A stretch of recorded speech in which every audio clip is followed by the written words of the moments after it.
Next chapter है depreciation.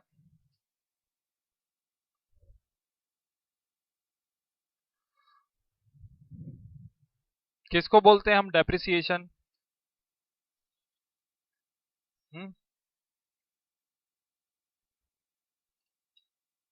किसको बोलते हैं?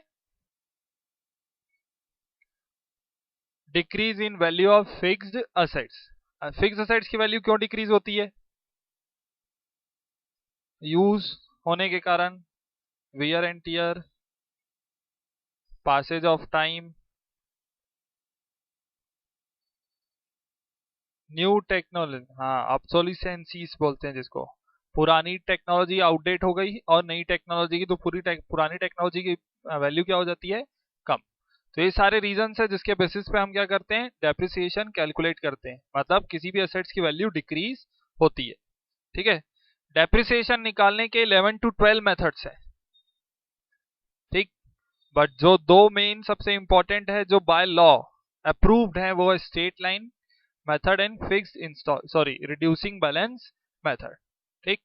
चलो लिखो।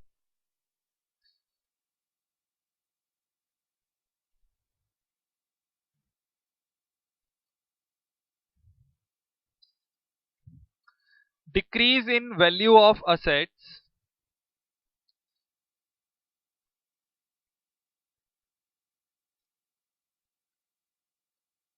decrease in value of assets due to regular use,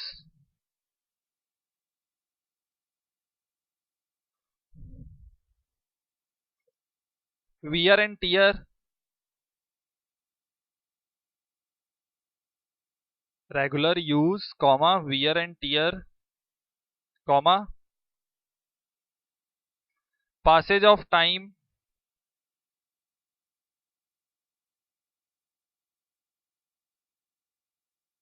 or due to outdated technology.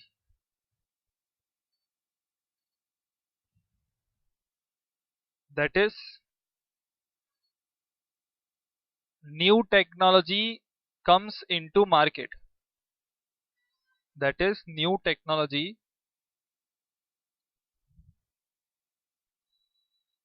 comes into market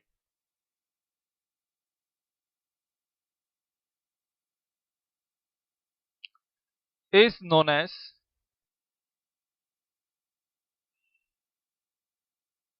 depreciation. Is known as depreciation. ठीक है। तो असेट्स की वैल्यू जो डिक्रीज होती है उसको हम बोलते हैं डेप्रिसिएशन। नेक्स्ट लिखो। Methods for calculating depreciation.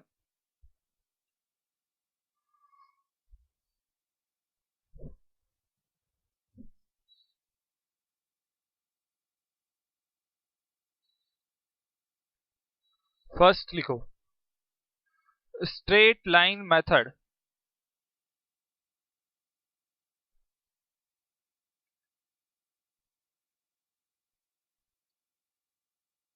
और fixed instalment method.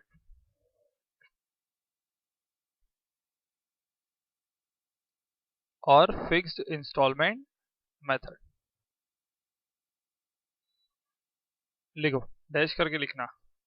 In this method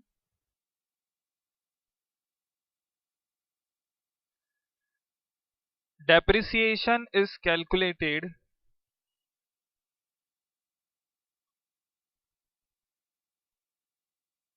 on asset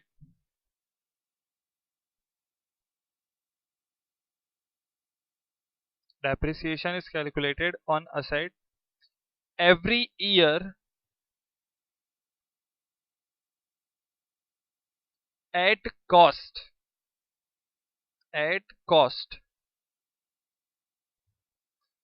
ठीक है। किस पे निकालेंगे? कॉस्ट। ब्रैकेट में लिखो that is purchase price of fix assets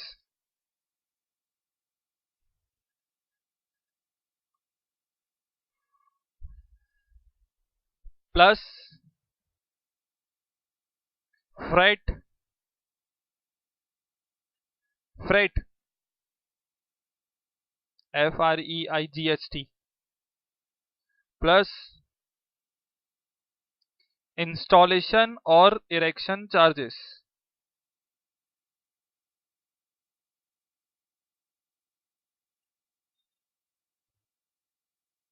installation और erection charges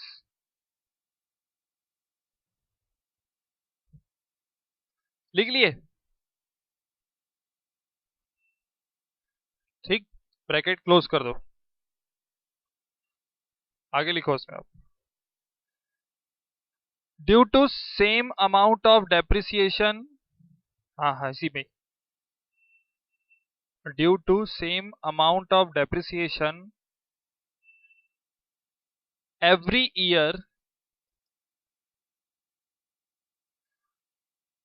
the value of asset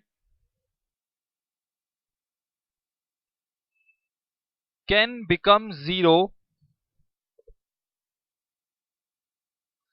the value of asset can become zero at the end of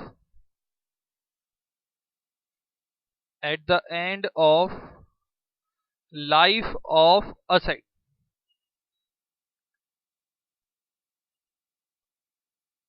at the end of life of asset। ठीक है, asset की life के and में depreciation लगाते लगाते asset की value क्या हो सकती है? जीरो। ठीक है, क्यों? देखो, अगर असेट की प्राइस है 10,000, 10 ईयर्स लाइफ है, तो इसका डेप्रिसिएशन हम कितना निकालेंगे? 1,000। या फिर 10,000 असेट की वैल्यू है, 20% डेप्रिसिएशन है, तो हर साल डेप्रिसिएशन कितना चार्ज होगा? 2,000। इसमें 1,000, 9,000, फिर 1,000, 8,000, फिर 1,000, ऐसे माइनस करते करते आखिरी में एक साल आएगा 10th ईयर में, जब इसकी वैल्यू कितनी आ जाएगी? 1,000, और उस साल डेप्रिसिएशन कितना चार्ज करेंगे? 1,000, और वैल्यू कितनी बचेगी? जीरो। परसेंट वाइज निकालोगे तो भी वही, 10,000 माइनस 2,000 कितना बचेगा? 8,000। फिर 20% निकालोगे, किसका निकालोगे? कॉस्ट का, क्योंकि हम फिक्स इंस्टॉलमेंट मेथड में किस पे निकालते हैं डेप्रिसिएशन? On cost. तो कॉस्ट वही, फिर से कितना आएगा? 2 बचेगा 6, फिर से 2,000 बचेगा 4, फिर 2,000 कितना बचेगा? 2,000, फिर से 2,000 कितना बचेगा? तो possibility of becoming asset valueless मतलब जीरो इसमें होती है। ठीक, समझ में आया?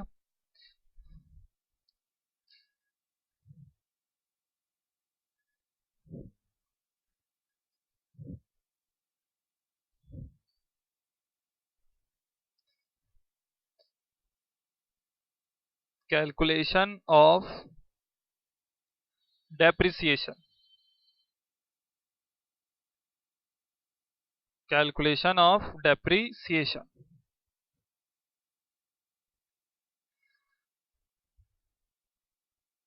A, when rate of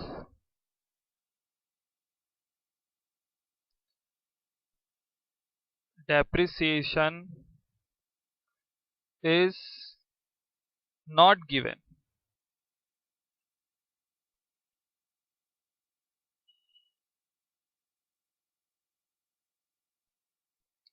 when rate of depreciation is not given,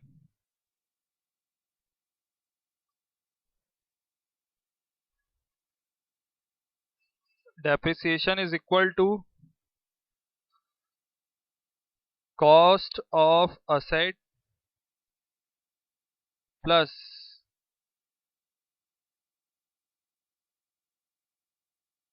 installation charges plus minus scrap value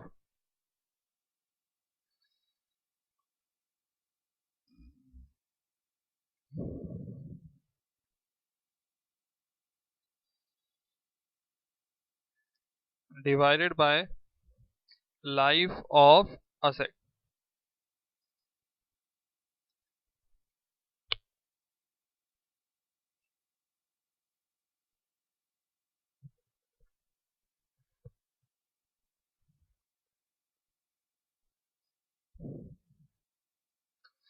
depreciation कैसे निकालेंगे? अगर रेट ऑफ डेप्रिसिएशन नहीं दिया है तो क्वेश्चन में आपको ये चीजें दी रहेगी। क्या?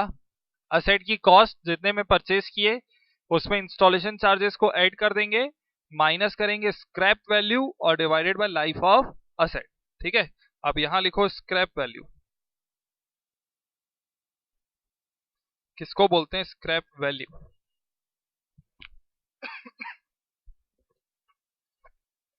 किसको बोलते हैं scrap value?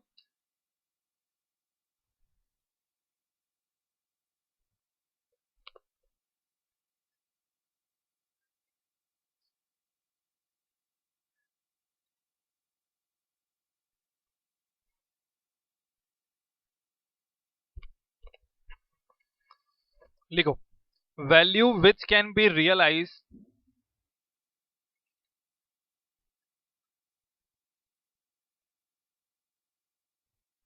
by sale of asset,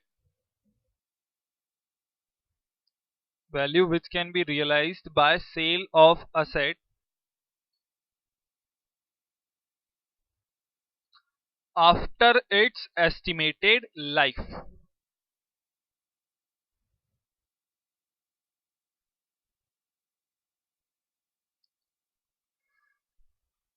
after it's estimated life मतलब जो लाइफ एस्टिमेट किए वो खत्म होने के बाद असेट को बेचने से जो रिकवर होगा अमाउंट उसको बोलते हैं स्क्रैप। स्क्रैप मतलब होता है कबाड़।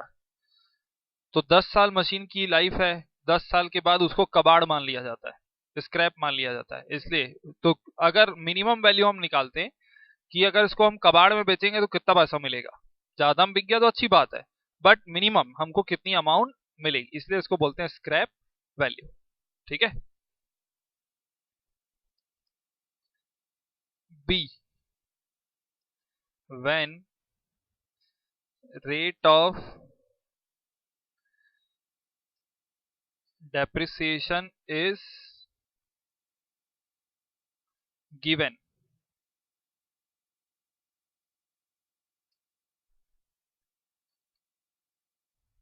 लिखो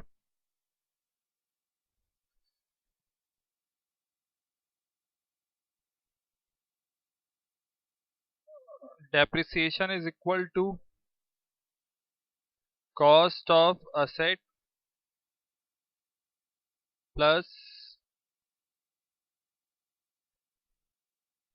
installation charges into rate upon 100।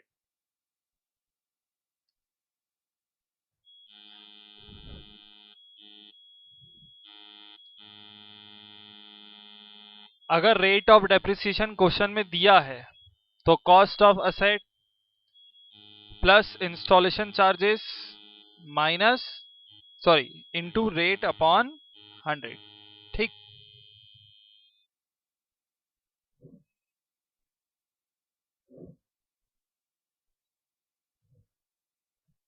For example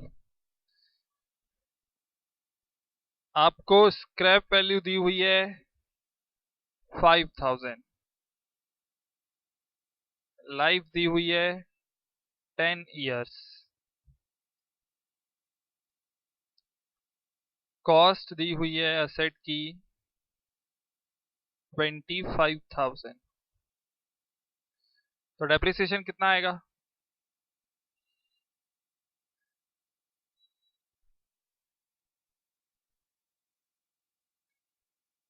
to 2000 आएगा। 25,000 cost minus scrap value 5 divided by 10 कितना आएगा? 2000।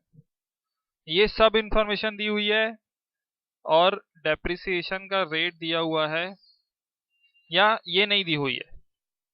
डेप्रिसिएशन दिया है आपको 10%, कितना आएगा? 2500। क्वेश्चन में ये सारी चीजें दी हुई है। स्क्रैप वैल्यू दी हुई है, लाइफ दिया हुआ है, कॉस्ट दिया हुआ है, रेट ऑफ डेप्रिसिएशन भी दिया हुआ है। कितना आएगा डेप्रिसिएशन?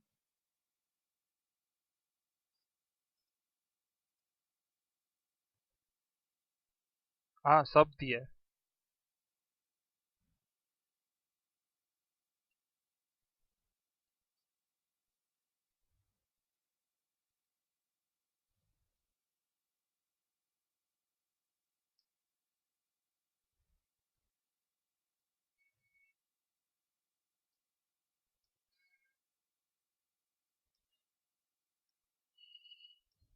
कितना है मिस कैलकुलेटर?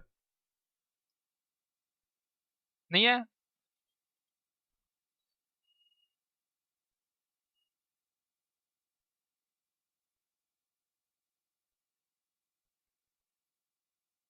पहले में डेप्रिसिएशन कैसे निकाले? 25,000 माइनस 5,000 डिवाइडेड बाय लाइफ।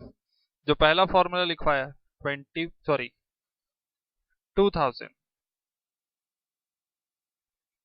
है ना। और दूसरे में हम निकाले, जब से ये दोनों चीज दी हुई है, 25,000 इंटू 10%, कितना आ गया, है ना। और अब आपको सब चीज दी हुई है, स्क्रैप वैल्यू भी दिया है, लाइफ भी दिया है, कॉस्ट भी दिया है और डेप्रिसिएशन।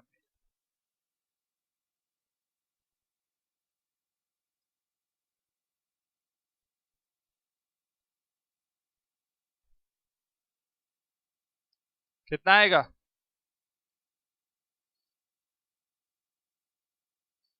लिखाया हूं ना, देखो जरा।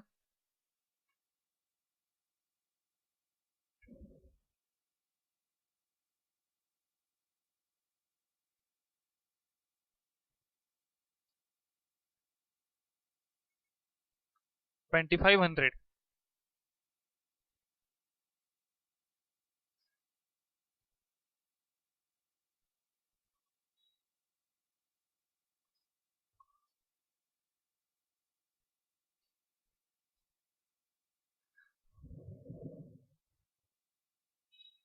बोलो ना कितना आएगा?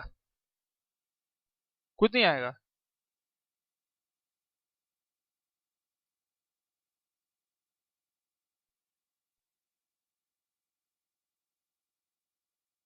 पेपर में भी ऐसे ही करके आओगे क्या? है? मैं नहीं सिखाऊंगा।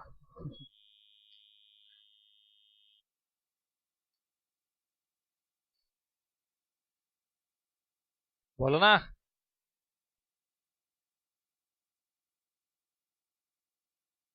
कितना कैलकुलेट किए?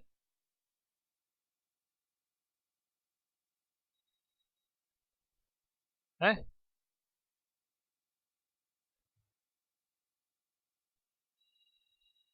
पहली कंडीशन क्या लिखे हो?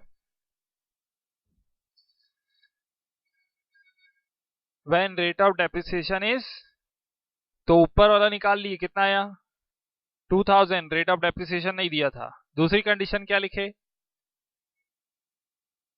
रेट ऑफ डेप्रिसिएशन दिया है, 10% निकाल लिए, ये आ गया 2,500। तीसरी कंडीशन में सब दिया है, तो रेट भी दिया है ना, तो रेट दिया है तो हमारा डेप्रिसिएशन कितना आना चाहिए? 2,500। ठीक है। क्यों? क्योंकि रेट दिया है तो बाकी चीजों से हमको मतलब नहीं है। रेट जब दिया है ना, तो बाकी किसी चीज से मतलब नहीं है, सिर्फ कॉस्ट और इंस्टॉलेशन चार्जेस से मतलब है। ठीक। ये नहीं दिया हुआ है। अब कितना आएगा?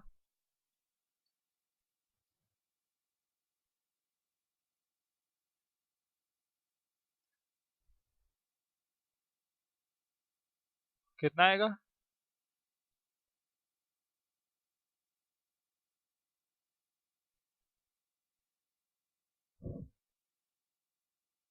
2,500। हाँ। 2,000। अभी तो बोला ना, ये सब किसी भी चीज से मतलब नहीं है, मेरे को इससे और इससे मतलब है।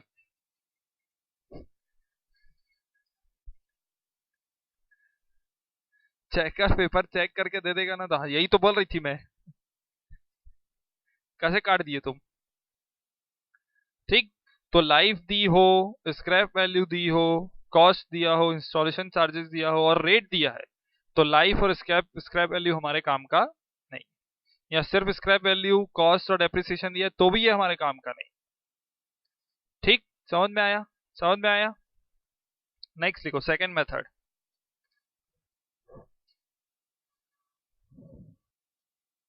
Return down value method.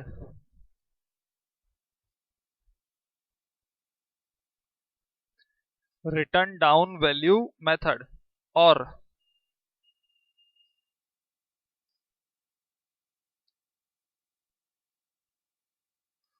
Reducing balance method.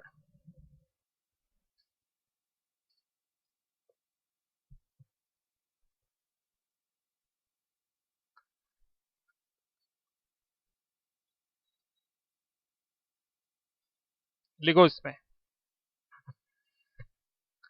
in this method depreciation is charged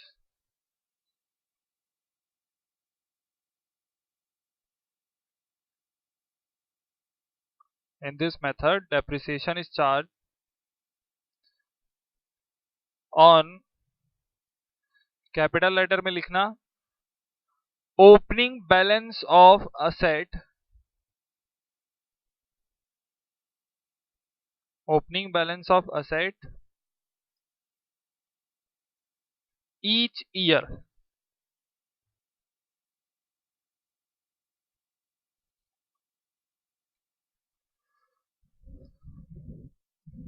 opening balance of asset each year. यहाँ डेप्रिसिएशन कैसे निकलेगा? जैसे 10,000 असेट की वैल्यू, अच्छा पहले डेप्रिसिएशन का फॉर्मूला लिख लेते हैं। Depreciation is equal to opening balance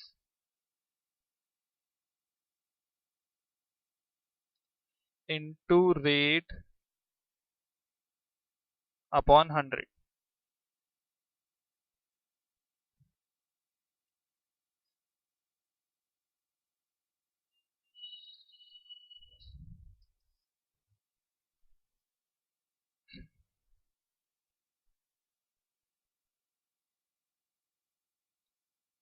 opening balance into rate upon 100। ठीक है, तो जैसे असेट परचेज किए 10,000 की, 10% डेप्रिसिएशन। अच्छा, इसमें आपको स्क्रैप वैल्यू दिया है और लाइफ दी हुई है, ये काम किए क्या है? काम का है। पहली चीज, स्क्रैप वैल्यू और लाइफ सिर्फ और सिर्फ किस में काम आती है? Straight line. दूसरी चीज, रेट दिया है तो ये हमारे काम का नहीं है। ठीक, तो कितना आ जाएगा? 1,000। पहले साल ओपनिंग बैलेंस यही, क्योंकि परचेस इतने में किए। अब दूसरे साल ओपनिंग बैलेंस कितना हो जाएगा?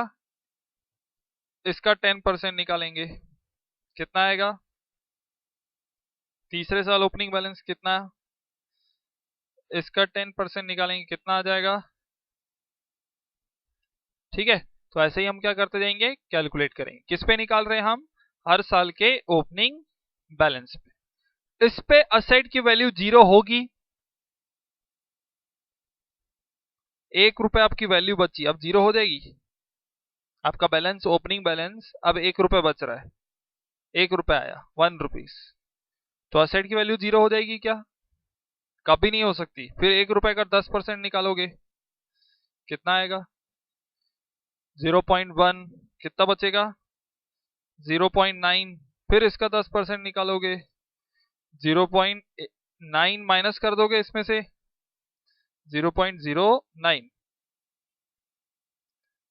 तो ये बचेगा 0.81। फिर 10% निकालोगे तो 0.081 आएगा। तो वैल्यू 0 कभी भी पॉसिबल नहीं। ठीक है, लिख लिया इसको? लिखो, उसके नीचे लिखना, in reducing balance method, in reducing balance method the value of asset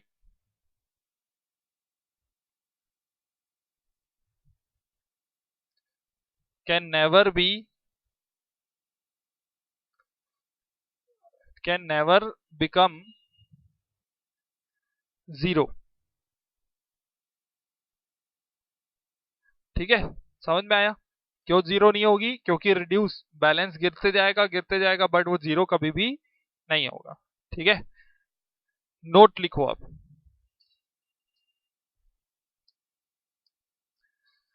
देखो, रेट ऑफ डेप्रिसिएशन में दो चीजें होती है, एक 10%, एक 10% पर एनम।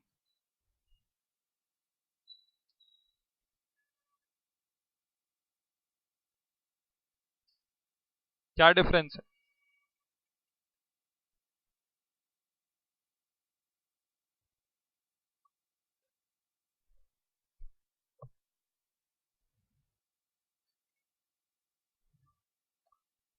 मतलब एक में पीए लिखा है, एक में नहीं लिखा है।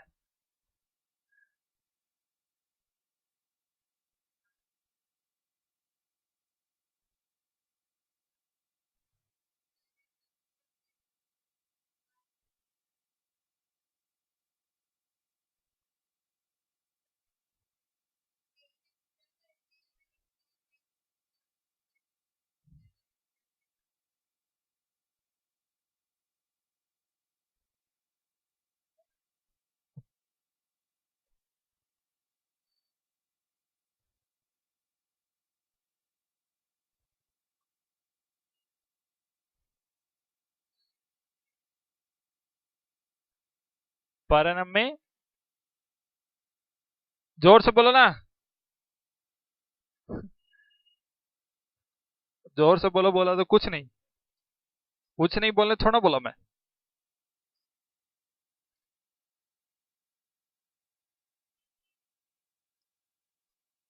जब वर्ड पर एनम दिया रहता है तो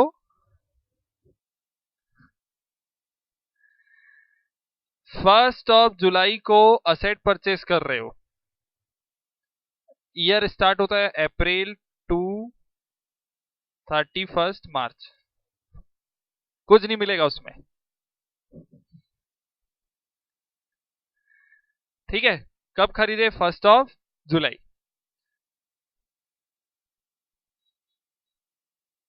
10,000, 10% रेट। ठीक, जब 10% दिया रहेगा, सिर्फ पर एनम नहीं दिया है, तो इस डेट से मतलब नहीं है। हमको डेप्रिसिएशन परचेज करते समय पूरे ईयर का चार्ज करना है, चाहे कभी भी परचेज किया हो। ठीक है, समझ में आया? बट अगर वर्ड पर एनम दिया है तो डेप्रिसिएशन वहीं से चार्ज होगा जहां से असेट यूज होना स्टार्ट हुई है, या जितना आप यूज करोगे उतना आप डेप्रिसिएशन चार्ज करोगे, चाहे परचेज हो या सेल। इसमें परचेज में डेप्रिसिएशन पूरे साल का लगता है, सेल पे नहीं लगता है। मतलब जब असेट बेचेंगे ना, जैसे 1 अप्रैल को वैल्यू आई, 1 जुलाई को सेल कर रहे हो, तो कितने महीने यूज करोगे? अप्रैल मई जून, 3 मंथ यूज करोगे तो 3 मंथ का डेप्रिसिएशन लगना चाहिए। इसमें नहीं लगाओगे सेल करते समय, और इसमें कितने मंथ्स का लगाओगे? 3 मंथ्स का। ठीक, ठीक, लिखो। Note 1, first note, when word per annum is given, word per annum is given with the rate of depreciation,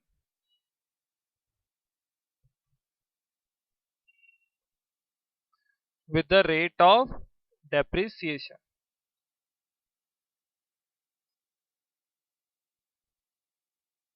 लिखो, इसमें डैश करके लिखना। in this case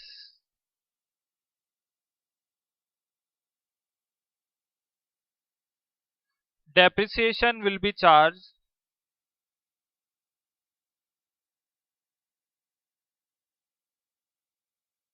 according to, depreciation will be charged according to number of months asset has been used, according to number of months asset has been used. ठीक है, both in the case of purchase and sale.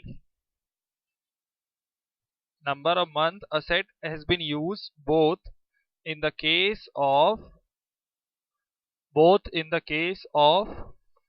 purchase and sales.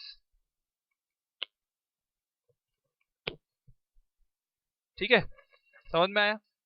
Next लिखो, second, when word per annum is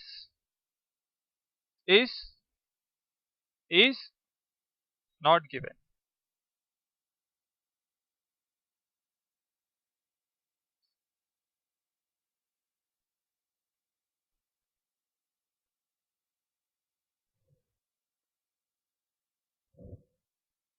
लिखो, in this case depreciation will be charged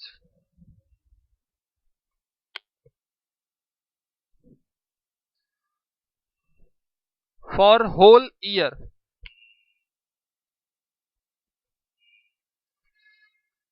Depreciation will be charged for whole year.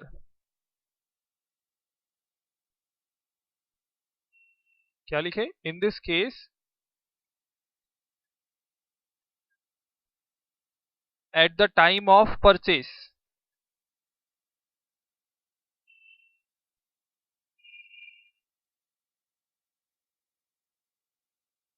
but no depreciation will be charged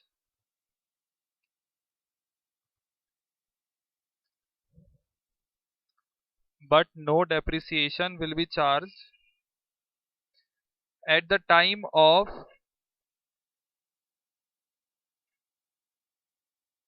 sale. At the time of sale. ठीक है, purchase के case में पूरा depreciation charge करेंगे, जितने months, चाहे month कब कितना भी यूज किया, एक महीना भी यूज करेगा ना, जैसे हम लोग मार्च को क्लोज करते हैं, तो फर्स्ट मार्च को असेट क्या कर दिए, परचेज किए, तो कितने मंथ्स यूज हुआ, 1 मंथ, तो डेप्रिसिएशन कितने मंथ का चार्ज होना चाहिए, 1 month, but word per annum नहीं दिया हुआ है रेट ऑफ डेप्रिसिएशन के साथ, तो पूरे ईयर का चार्ज, बट सेल के केस में हम कोई डेप्रिसिएशन चार्ज नहीं करेंगे। समझ में आया?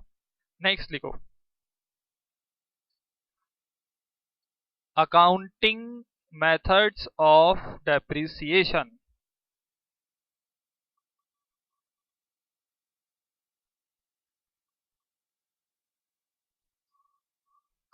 Accounting methods of depreciation.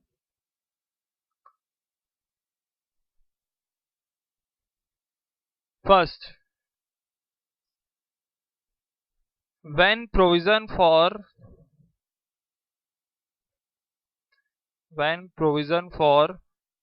depreciation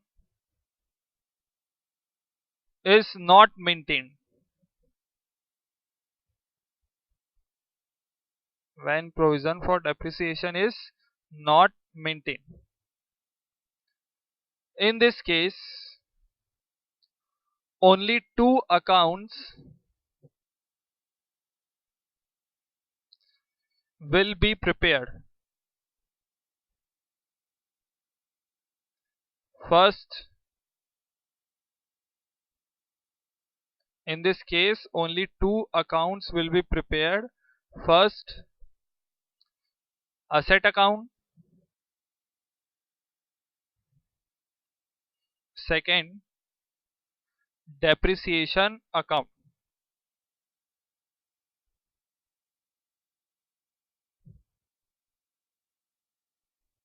Second case लिखो, when provision for depreciation is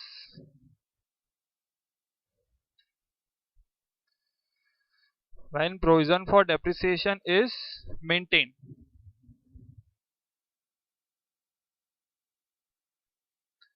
लिखो, in this case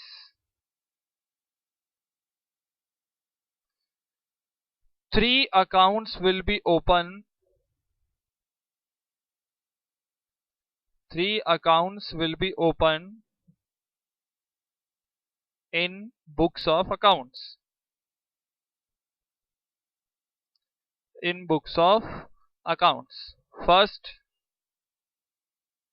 asset account. Second, provision for depreciation account. And third, depreciation account.